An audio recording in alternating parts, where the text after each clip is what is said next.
maka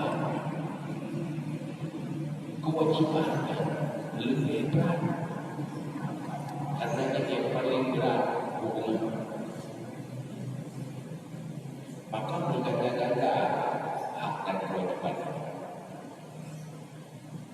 sehingga dikatakan waqad qala sallallahu alaihi wasallam la yajzi waladu walidahu hatta yajidahu mamlukan fayastanihi fayamtiku.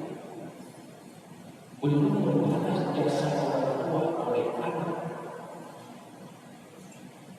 sebelum dia mendapati orang tua jadi budak, kemudian dia membelinya dan memerdekakan.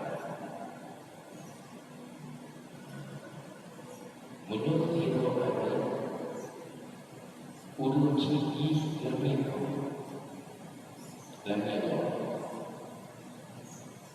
yang kedua baru dikirani kabur baik dilepaskan dari perbudakan diminta jika yang mati dalam perbudakan sehingga berlejit budak. Artinya dia melepaskan orang tuanya dari beban dan dari kehinaan.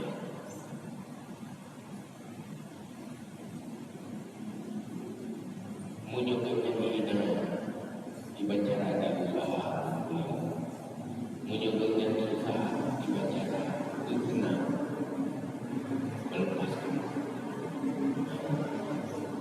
Artinya kemuliaan uji yang berkawan-kawan menyuruh orang tuanya raja, maka anaknya jadi raja. Tapi kalau anak jadi raja, orang tua jadi budak, maka kaya kunci jadi kelebihan. Perintah-perintah dia ibu hebat ni, tapi kan jujur status dia, maka dia hendak mengangkat. Jadi penyelidik kali perintah orang kunci perintah dia karena manusia hebat. Padahal benar ni. Ini gambaran. Bukan Nabi sallallahu alaihi wasallam birrul walidaini afdalu min as-salat wa sadaqah wa sawm wa jihad fi sabilillah.